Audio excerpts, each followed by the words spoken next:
কি হচ্ছে গাজায়? গাজায় প্রতিনিয়ত হামলা কিন্তু চলতেইছে। বলা হলো যে যুদ্ধবিরতি হলো। কিন্তু যুদ্ধবিরতির পরেও কিন্তু প্রায় ১০০-র উপর বেশি গাজাবাসী নিহত হয়েছে এবং ইসরায়েল ক্রমাগত হামলা চালাচ্ছে। এর মধ্যে আমরা শুনছি তুরস্কের এলিট ফোর্স, তুরস্কের সবচেয়ে শক্তিশালী এলিট ফোর্স এদেরকে পাঠানো হয়েছে। এর মধ্যে পাকিস্তান নাকি তাদের তাদের সেনাবাহিনী পাঠাচ্ছে।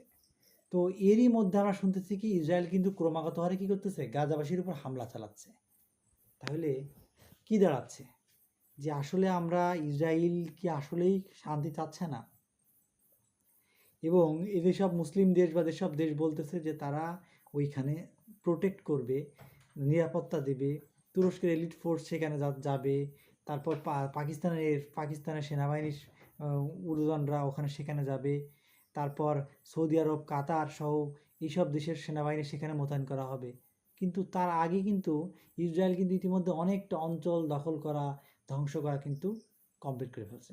তাইলে হঠাৎ করে কেন ইসরায়েল এই যে যুদ্ধবিরতি করলো? যুদ্ধবিরতির মাধ্যমে এই সমস্ত দেশকে ঢোকার সুযোগ বা অনুমতি ইসরায়েল সরাসরি পছন্দ করতেছে না, তারপরেও যুক্তরাষ্ট্র কেন তো এটা দিচ্ছে?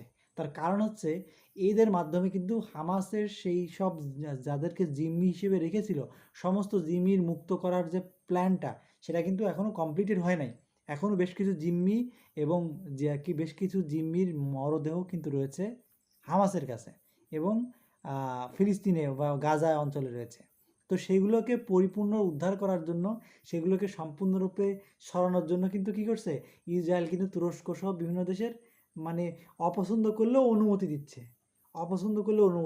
মানে হচ্ছে তুমি এসো, কাজটা করে তুমি চলে যাও, জাস্ট সুইপারের মতো বাথরুম পরিষ্কার করে তুমি চলে যাও, তুমি এখানে স্টে করার দরকার নেই, কারণ তোমার গায়ে গন্ধ। এই যে বাস্তবতা, এই বাস্তবতা কিন্তু আন্তর্জাতিক রাজনীতিতে খুব হরহামেশাই ঘটছে। তো এইরকম অবস্থাতে কিন্তু আমরা দেখতে পাচ্ছি কিন্তু বিভিন্ন দেশ নিন্দা জানাচ্ছে না ইসরায়েলকে, এবং ইসরায়েল বারবার বলতেছে আমাদের একজন সৈন্য মারা গেছে, এই জন্য আমরা হামলা চালাচ্ছি। ইসরায়েল বারবার বলতেছে হামাসের ৩ জন নেতৃত্বস্থানীয় লোক পাওয়া গেছে, সেজন্য সে হামলা চালাচ্ছে। তাহলে এই যে হামলা চালানো, যুদ্ধবিরতি ঘোষণার পরেও কিন্তু এই যে হামলা চালানো, এটা কিন্তু নেক্কারজনক ঘটনা।